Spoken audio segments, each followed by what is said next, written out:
Hello friends, നമ്മളിന്ന് പഠിക്കുന്നത് ത്രിമാന രൂപത്തിലെ സമചതുരക്കട്ടയാണ്. സമചതുരക്കട്ട എന്ന ക്യൂബിനെ കുറിച്ചാണ് നമ്മൾ പഠിക്കാൻ പോകുന്നത്. സമചതുരക്കട്ട ഒരു ത്രിമാന രൂപമാണത്. അതായത് എല്ലാ വശവും തുല്യമായ ഒരു ഒബ്ജക്റ്റാണ് ഏത് ക്യൂബ് അല്ലെങ്കിൽ സമചതുരക്കട്ട. എല്ലാ വശവും തുല്യമാണ് സമചതുരക്കട്ടയ്ക്ക്.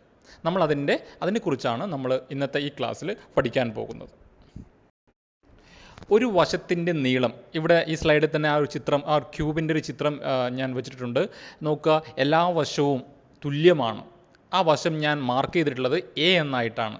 ഒരു ക്യൂബിൻ്റെ ഒരു വശം അല്ലെങ്കിൽ ഒരു സമചതുരക്കട്ടയുടെ ഒരു വശം എ ആയിട്ടാണ് ഞാൻ മാർക്ക് ചെയ്തിട്ടുള്ളത്. അങ്ങനെയാണെങ്കിൽ ഈ സമചതുരക്കട്ടയുടെ അല്ലെങ്കിൽ ഈ ക്യൂബിൻ്റെ ഉപരിതല വിസ്തീർണം എന്താണെന്ന് ചോദിച്ചാൽ 6a² ആണ്. 6a², 6a² ആണ് ഒരു സമചതുരക്കട്ടയുടെ ഉപരിതല വിസ്തീർണം. എന്നാൽ ഒരു സമചതുരക്കട്ട അല്ലെങ്കിൽ ഒരു ക്യൂബിൻ്റെ വ്യാപ്തം എന്താ ചോദിച്ചാൽ എ ക്യൂബാണ് വ്യാപ്തം. എ ക്യൂബും 6a² ആണ് അതിൻ്റെ ഉപരിതല വിസ്തീർണവും. എ എന്താണ്? ഒരു സമചതുരക്കട്ടയുടെ ഒരു വശത്തിൻ്റെ നീളം. ഒരു വശത്തിൻ്റെ നീളം, അതിൻ്റെ ഉപരിതല വിസ്തീർണം 6a², അതിൻ്റെ വ്യാപ്തം എ ക്യൂബ്. അതുപോലെ തന്നെ ആ ക്യൂബിൻ്റെ അല്ലെങ്കിൽ ആ സമചതുരക്കട്ടയുടെ ഒരു ഡയഗണൽ എന്ന് പറഞ്ഞാൽ എന്താണ്? വികർണത്തിൻ്റെ നീളം a√3 ആണ്. എന്താണ്? വികരണത്തിൻ്റെ നീളം എത്രയാണ്? a√3 ആണ്. a√3 ആണ് ഒരു സമചതുരക്കട്ടയുടെ അല്ലെങ്കിൽ ഒരു ക്യൂബിൻ്റെ വികരണത്തിൻ്റെ അല്ലെങ്കിൽ ഡയഗണലിൻ്റെ നീളം. മനസ്സിലായല്ലോ? ഡയഗണൽ ഡിസ്റ്റൻസ് എന്ന് പറഞ്ഞാൽ അറിയാമല്ലോ, ഒരു മൂലയിൽ നിന്ന് മറ്റൊരു മൂലയ്ക്ക്. ഇപ്പോൾ യെല്ലോ കളറിൽ മാർക്ക് ചെയ്തിട്ടുള്ള ആ ഡിസ്റ്റൻസ് ആണ് ഡയഗണൽ ഡിസ്റ്റൻസ്. അതാണ് എന്ത്? a√3. ഇനി ഒരു ക്യൂബിന് എത്ര മുഖങ്ങളുണ്ട്? 6 മുഖമാണുള്ളത്. എത്ര മൂലകളുണ്ട്? 8 മൂലകളാണുള്ളത്. എത്ര വക്കുകളുണ്ട്? 12 വക്കുകൾ. 6 മൂലകൾ, 6 മുഖങ്ങൾ, 8 മൂലകൾ, വക്കുകളോ 12 അല്ലേ? മുഖങ്ങൾ 6, മൂലകൾ 8, വക്കുകൾ 12 ഉള്ള ഒരു ഒബ്ജക്റ്റാണ്. എല്ലാ വശവും തുല്യമായ ഒരു ഒബ്ജക്റ്റാണ്. ഒരു 3 ഡയമെൻഷണൽ ഒബ്ജക്റ്റാണ് എന്ത്? ക്യൂബ്. ഇനി നോക്കാം ഇതിൻ്റെ പ്രോബ്ലംസ്. ഒന്നാമത്തെ പ്രോബ്ലം നോക്കുക. √2 സെൻറ്റിമീറ്റർ വശമുള്ള സമചതുരക്കട്ടയുടെ ഉപരിതല പരപ്പളവാണ് ചോദിച്ചിട്ടുള്ളത്. ഉപരിതല പരപ്പളവ്. ശരിക്കും പരപ്പളവ് എന്താന്ന് പറഞ്ഞാൽ വ്യാപ്തമാണ്. പക്ഷേ ഇവിടെ പറഞ്ഞിട്ടുണ്ട് ഉപരിതല പരപ്പളവ്, ഉപരിതല വിസ്തീർണം. ഉപരിതല പരപ്പളവ് എന്ന് പറഞ്ഞാൽ ഉപരിതല വിസ്തീർണമാണ്. അതിൻ്റെ ഇക്വേഷൻ നിങ്ങൾക്കറിയാം. ഉപരിതല വിസ്തീർണത്തിൻ്റെ ഇക്വേഷൻ 6a² ആണ്. ഇവിടെ a എത്രയാണ്? √2 അല്ലേ? ഒരു വശം തന്നിട്ടുണ്ട് √2 ആണ്. അപ്പോൾ 6 × √2 × √2 ആണല്ലോ. 6 × 2 = 12 cm² ആണ് നമ്മുടെ ആൻസർ അല്ലേ? 12 cm² ആയിരിക്കും ഇതിൻ്റെ ആൻസർ. മനസ്സിലായല്ലോ? ഉപരിതല പരപ്പളവ് എന്ന് പറഞ്ഞു കഴിഞ്ഞാൽ ഉപരിതല വിസ്തീർണം. വെറും പരപ്പളവ് എന്ന് പറഞ്ഞു കഴിഞ്ഞാൽ വ്യാപ്തം. മനസ്സിലായല്ലോ? അടുത്ത ചോദ്യം നോക്കാം. സമചതുരക്കട്ടയുടെ ഒരു വശം 8 സെൻറ്റിമീറ്റർ ആയാൽ അതിൻ്റെ വ്യാപ്തം എത്രയാണ്? പരപ്പളവ് എത്രയാണ്? എ ക്യൂബാണ് അല്ലേ? ഒരു സമചതുരക്കട്ടയുടെ വ്യാപ്തം എന്ന് പറഞ്ഞാൽ എ ക്യൂബാണ്. a = 8 സെൻറ്റിമീറ്റർ ആണ്. അപ്പോൾ 8 × 8 × 8 ഗുണിച്ച് കണ്ടെത്തുക. അതാണ് ഒരു ക്യൂബിൻ്റെ വ്യാപ്തം എന്ന് പറഞ്ഞു കഴിഞ്ഞാൽ. അടുത്ത പ്രോബ്ലം നോക്കുക. ഒരു ക്യൂബിൻ്റെ ഒരു വക്കിൻ്റെ നീളം 10 സെൻറ്റിമീറ്റർ ആയാൽ അതിൻ്റെ വ്യാപ്തം ലിറ്ററിൽ കാണണം. ശ്രദ്ധിക്കണം, അത് ലിറ്ററിലാണ് വ്യാപ്തം കാണേണ്ടത്. ഇവിടെ അറിയാം ഒരു വക്കിൻ്റെ നീളം കിട്ടി 10. അപ്പോൾ അറിയാം നിങ്ങൾക്ക് ക്യൂബിൻ്റെ വ്യാപ്തം എന്ന് പറഞ്ഞാൽ എ ക്യൂബാണ്. 10 × 10 × 10 അല്ലേ? എ എന്ന് പറഞ്ഞു കഴിഞ്ഞാൽ 10 ആണല്ലോ. അപ്പോൾ 10 × 10 × 10 എന്ന് പറഞ്ഞാൽ 1000 ആണ്. 1000 സെൻറ്റിമീറ്റർ ക്യൂബ്. നിങ്ങൾ മനസ്സിലാക്കേണ്ടത്, പക്ഷേ ഇവിടെ ചോദിച്ചിരിക്കുന്നത് ആ വ്യാപ്തം ലിറ്ററിൽ എഴുതണം. നിങ്ങൾക്കറിയാം 1000 സെൻറ്റിമീറ്റർ ക്യൂബാണ് 1 ലിറ്റർ. 1000 സെൻറ്റിമീറ്റർ ക്യൂബാണ് 1 ലിറ്റർ. നമുക്ക് കിട്ടിയതും 1000 തന്നെയല്ലേ? 1000 സെൻറ്റിമീറ്റർ ക്യൂബ് അല്ലേ കിട്ടി? കാരണം ഒരു വക്കിൻ്റെ നീളം 10 സെൻറ്റിമീറ്റർ ആണ്. അങ്ങനെ 10 സെൻറ്റിമീറ്റർ × 10 സെൻറ്റിമീറ്റർ × 10 സെൻറ്റിമീറ്റർ ഗുണിച്ച് കഴിഞ്ഞാൽ നമുക്ക് എന്ത് കിട്ടി? 1000 സെൻറ്റിമീറ്റർ ക്യൂബ് കിട്ടി. 1000 സെൻറ്റിമീറ്റർ ക്യൂബ് എന്ന് പറഞ്ഞാൽ 1 ലിറ്റർ ആണ്. അപ്പം ഇതിൻ്റെ വ്യാപ്തം ലിറ്ററിൽ കാണുക പറഞ്ഞു കഴിഞ്ഞാൽ ഇതിൻ്റെ ആൻസർ എത്രയാണ്?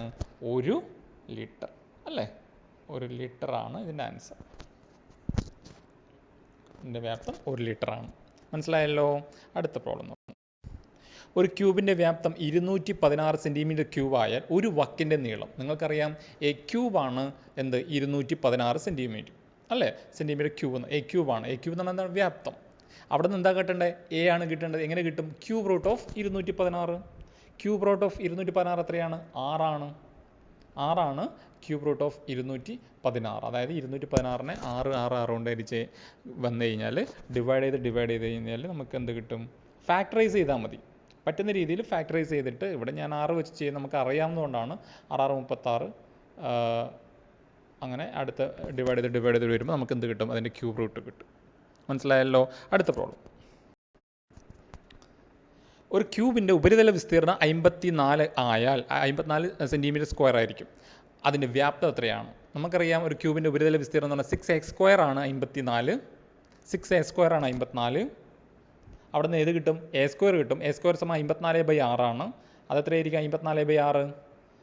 9 അല്ലേ? അതായത് a² സമം 9 ആണ്. അപ്പോൾ a എത്രയാണ്? സ്ക്വയർ റൂട്ട് ഓഫ് 9 ആണ്. അത് 3 കിട്ടി. a കിട്ടിക്കഴിഞ്ഞാൽ നമുക്ക് എന്ത് കിട്ടും? വ്യാപ്തം സമം a ക്യൂബാണ്. 3 × 3 × 3 സമം 27 സെൻറ്റിമീറ്റർ ക്യൂബാണ് അല്ലേ? 27 സെൻറ്റിമീറ്റർ ക്യൂബാണ് വ്യാപ്തത്തിൻ്റെ യൂണിറ്റ്. സെൻറ്റിമീറ്റർ ക്യൂബാണ്. സെൻറ്റിമീറ്റർ സ്ക്വയറാണ് വിസ്തീർണത്തിൻ്റെ യൂണിറ്റ്.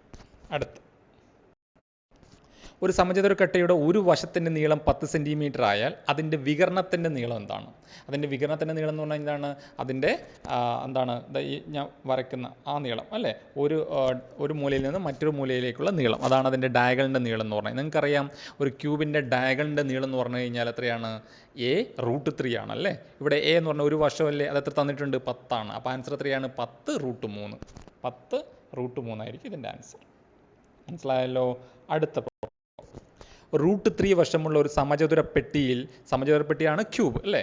വയ്ക്കാവുന്ന ഒരു വടിയുടെ ഏറ്റവും കൂടിയ നീളം എത്രയാണ്? ഏറ്റവും കൂടിയ നീളം നമ്മുടെ അറിയാം. ഈ സമചതുരപ്പെട്ടിയിൽ വയ്ക്കാവുന്ന ഏറ്റവും നീളം കൂടിയ ഭാഗം എങ്ങനെയാണ് വെക്കുക?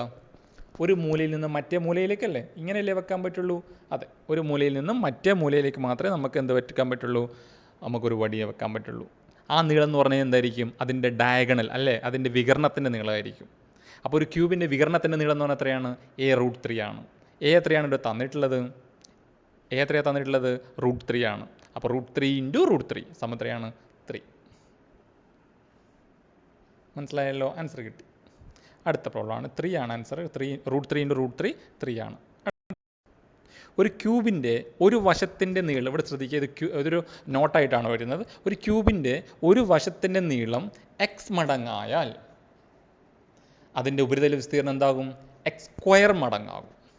ഒരു ക്യൂബിൻ്റെ ഒരു വശത്തിൻ്റെ നീളം x മടങ്ങായാൽ അതിൻ്റെ വ്യാപ്തമോ x³ മടങ്ങാകും. ശ്രദ്ധിക്കുക, നമുക്കറിയാം, കാരണം ഉപരിതല വിസ്തീർണ്ണം എന്ന് പറഞ്ഞു കഴിഞ്ഞാൽ 6a² ആണ്. a² ആണ്, 6x² ആണ് അല്ലേ? അതുപോലെ തന്നെ x³ ആണ്. അപ്പം ഒരു വശത്തിൻ്റെ നീളം x മടങ്ങാകുമ്പോൾ ഉപരിതല വിസ്തീർണ്ണം x² മടങ്ങാകും. അതുപോലെ തന്നെ വ്യാപ്തമോ x³ മടങ്ങാകും. ഇനി ശ്രദ്ധിക്കുക, അടുത്ത പ്രോബ്ലം ശ്രദ്ധിക്കുക. ഒരു സമചതുരക്കട്ടിയുടെ ഒരു വശത്തിൻ്റെ നീളം 3 മടങ്ങായി. കണ്ടില്ലേ? ഒരു വശത്തിന് അതിൻ്റെ വ്യാപ്തം എത്ര മടങ്ങാവും? നിങ്ങൾക്കറിയാം, വ്യാപ്തം x³ മടങ്ങാവും ആണല്ലോ. 3 മടങ്ങ്. അവിടെ x എത്രയാണ്? x സമം 3 ആണ്. 3 മടങ്ങാണ് ആവുന്നത്. അപ്പം x³ മടങ്ങാവും. 3 × 3 × 3 സമം 27 മടങ്ങാവും.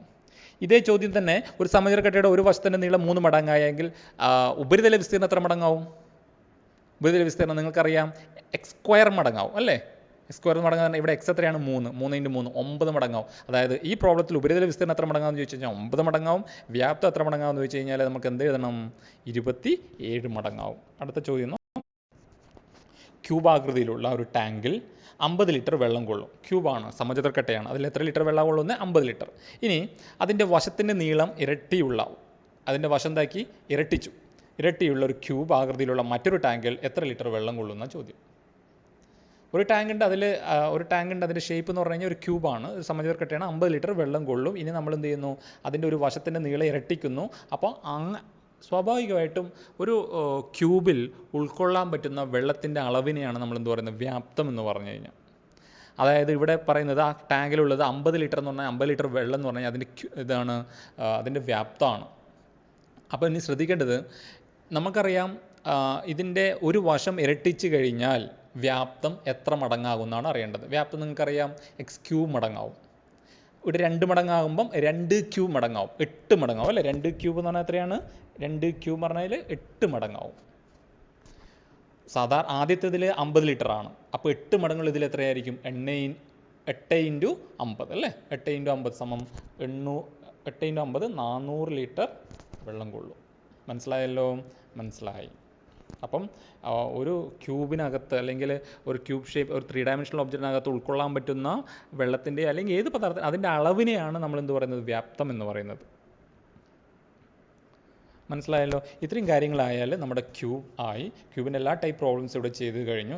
ഇനി ക്യൂബുമായി ബന്ധപ്പെട്ടിട്ടുള്ള ഒരു ഒരു അത് ഒരു ടൈപ്പ് പ്രോബ്ലംസ് ഉണ്ട്. അത് മെൻ്റൽ എബിലിറ്റിയിൽ വരുന്നതാണ്. അത് അടുത്ത ക്ലാസ്സിൽ എടുക്കാം. ക്യൂബുമായിട്ട്, അതായത് ക്യൂബിനെ പെയിൻ്റ് അടിക്കുന്നു, അതിനെ കട്ട് ചെയ്യുന്നു, പെയിൻ്റ് അടിക്കാത്ത ഭാഗം, 2 ഭാഗം പെയിൻ്റ് അടിച്ച ഭാഗം എത്രയുണ്ട്, 3 ഭാഗത്ത് പെയിൻ്റ് അടിച്ച അത് അങ്ങനെയുള്ള ക്യൂബുകളുടെ എണ്ണം എങ്ങനെ കിട്ടും എന്നുള്ള പ്രോബ്ലംസ് നമുക്ക് അടുത്ത ക്ലാസ്സിൽ ചെയ്യാം. ഇത് നിങ്ങൾ നന്നായിട്ട് നോക്കുക. Thank you.